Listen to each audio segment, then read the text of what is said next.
Muotoilu ja taide kasvaa koko ajan tärkeämmäksi ja isommaksi osaksi meidän arkea. Joku viisas joskus sanoi, että tämän kaiken kriisin ja surun ja pahuuden keskellä ihmiset haluaa kuluttaa elämyksiä ja taidetta.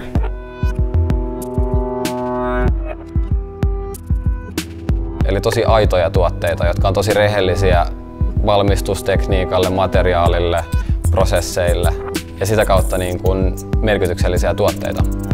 Tämän päivän digitaalisen maailman ja muun keskellä välillä unohtuu se, että oikeasti tekemisen takana on ihminen. Mä itse haluan ostaa semmoisia tuotteita, mä haluan itse tuottaa semmoisia, on ne sitten tuotteita, tiloja tai taidetta. Muotoilussa ylipäätään vastataan siihen kysymykseen, että miten asioita voidaan tehdä paremmin. Kehitetään uusia tuotteita sen takia, että jäljelle jäisi parempia tuotteita, parempia ratkaisuja. Ajatellaan ihmisten tarpeita, ikääntyvää ihmisluokkaa, rajoittuneita ihmisiä, jokapäiväisiä kulutustavaroita, joista voidaan saada hauskoja ja kauniita. Eli rikotaan sitä kuilua niin kuin jonkun arvokkaan design-tuotteen ja kuluttajan välillä.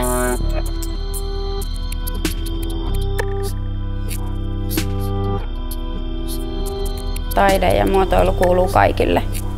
Siinä ei ole mitään rajoja.